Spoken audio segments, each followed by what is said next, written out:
Day ওয়ানের ক্লাসের এই শেষ অংশটুকুতে আমরা অপর আরেকটা ধরনের ফাংশন নিয়ে পড়া দিয়ে শেষ করব। প্রথমে আমরা L1R পড়ে নিয়েছি, L1R ফাংশনসগুলো। এবার আমরা L2R ফাংশনস করব। তো L2R ফাংশনসগুলো, প্রথম কথা, এই যে স্পেসটা L2R, সেটা হচ্ছে এমন একটি স্পেস যার এলিমেন্টসরা কারা? All complex valued Lebesgue integrable functions defined on R, obviously, যেহেতু এখানে আমরা R লিখেছি। আর এক্ষেত্রে আমরা একটা L2 নর্ম ডিফাইন করব। নর্মটার চিহ্নটা বা নোটেশনটা আমরা দেব এইভাবে, এবং আর্গুমেন্টটা যেহেতু একটি ফাংশন দিলাম। নর্মটাকে কিভাবে ডিফাইন করব? আমরা নর্মটাকে বলবো -∞ to ইনফিনিটি এই পার্টিকুলার ইন্টিগ্রেন্টের integration to the power half, and that should be less than infinity. এই নর্মটা আমরা ওই স্পেসের উপর ডিফাইন করবো এবং বলবো এটা L2 নর্ম। যেহেতু আমরা স্কোয়ার নিচ্ছি, এই L2R ফাংশন স্পেসের যত এলিমেন্টস তাদেরকে আমরা স্কোয়ার ইন্টিগ্রেবল ফাংশনও বলবো। এবার আমরা কেন এটা পড়ছি? কারণ আমরা তো অ্যাকচুয়ালি পড়তে চেষ্টা করবো আমাদের কোর্সটার নাম ওয়েভলেট। তাহলে কেন হঠাৎ করে স্কোয়ার ইন্টিগ্রেবল ফাংশন পড়ছি? আমরা যদি একটু মনে করি, আমাদের কোয়ান্টাম মেকানিক্স বা ক্লাসিক্যাল মেকানিক্সের ওয়েভ ফাংশনসগুলোর যখন আমরা ডিস্ট্রিবিউশনসগুলো চেক করি, কি নিই? তখন আমরা সাই অফ xt তার মডের স্কোয়ার সেটাকে ইন্টিগ্রেট করি through out the all possible range এবং সেটাকে চেক করি।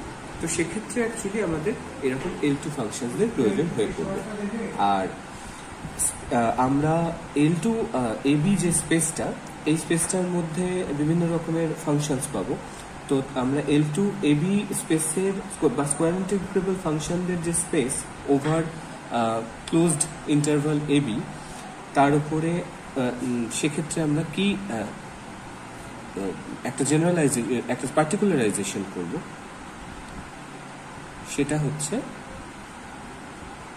-∞ to ইনফিনিটি না নিয়ে যখন আমরা একটা AB ক্লোজড ইন্টারভালে চেক করতে যাব, তখন আমরা এই যে এই ইন্টিগ্রেশনটি এক্সিস্ট করছে কি করছে না সেটা দেখব। তো সেটার জন্য আমরা একটু চটপট একটা এক্সাম্পল দেখে নিই। তো আমরা ধরো একটা ফাংশন নিচ্ছি fx is equal to x to the power -1/3। তো আমরা যদি fx এর স্কোয়ার করি তাহলে আমরা দেখতে পাচ্ছি x to the power -2/3। Integrate করলে 3 বাইরে আসলো, x to the power 1/3 হবে ইন্টিগ্রেশন, এবং লিমিট বসালে b to the power 1/3 - a to the power 1/3। এই নিয়ে আমাদের কোনো সমস্যা দাঁড়াবে না। কিন্তু যদি আমরা fx equal to say x to the power -2/3 করি, তাহলে যে স্কোয়ার করব এটা কিন্তু হয়ে যাবে x to the power -4/3। Integrate করলে কি আসবে? -1/3 আসবে টু দ্য পাওয়ারে, আর বাইরে আসবে -3। এবং সেক্ষেত্রে পয়েন্ট টু বি নোটেড যে আমরা যেহেতু x to the power -1/3 তে আছি, অর্থাৎ 1/x to the power 1/3 তে আছি, তো সুতরাং আমরা যখনই জিরোর কাছে ইন্টিগ্রেশনটা ক্যালকুলেট করতে যাব তখনই কিন্তু তার ভ্যালুটা ব্লো করে যাবে, এবং সেটা কিন্তু আর লেস দ্যান ইনফিনিটি এই শর্তটি মেনে চলবে না। তো এটা হচ্ছে আমরা যখন কোন একটি ক্লোজড ইন্টারভ্যালে আসবো সেটার ক্ষেত্রে কিছু পার্টিকুলার কেসেস। এছাড়া আর কিছু এক্সাম্পলস দিতে পারি আমরা, যেমন ধরো এই ফাংশনটি x to the power -12 e to the power -x।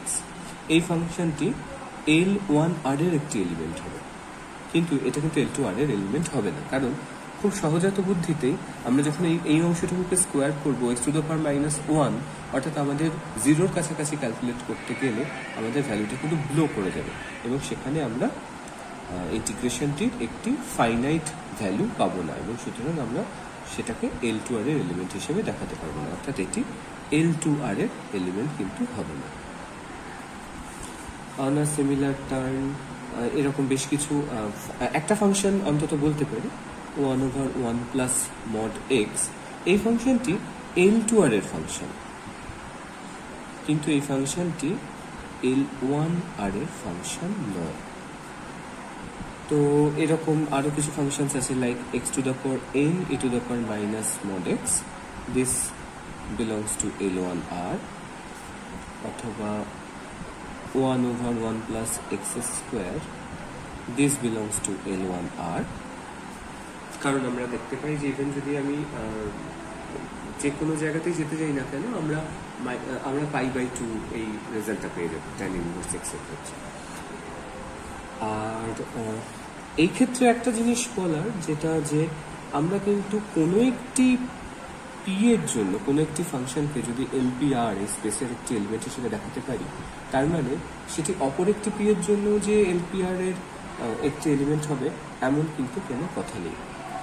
এইবার এটাকে একটু জেনারেলাইজ করে এরকমভাবে বলা যেতে পারে যে ধরো পি একটি বড় সংখ্যা যার থেকে ছোট একটি সংখ্যা হচ্ছে কিউ, তাহলে যেটা বলা যায় যে আমরা যখনই কোনো ফাংশনের ডিগ্রি বাড়াতে থাকি বা অর্ডার বাড়াতে থাকি, সঙ্গে সঙ্গে কিন্তু তার যে সিঙ্গুলারিটিসগুলো আছে সেগুলো আরও খারাপ ধরনের আচরণ করতে থাকে। এবং তখন আমি কোনো একটি ফাংশনকে যদি LPR এর ফাংশন হিসেবে দেখাতে পারি, তাহলে সেটা LQR এর ফাংশন হিসেবেও হয়তো দেখানো যাবে, কিন্তু উল্টোটা কিন্তু সত্যি নয়। অর্থাৎ আমি যদি LQR এর ফাংশন হিসেবে দেখাই, কিউ এর থেকে বড় একটি পি এর জন্য LPR এর ফাংশন হিসেবে কিন্তু একই ফাংশনকে আমরা দেখাতে পারবো।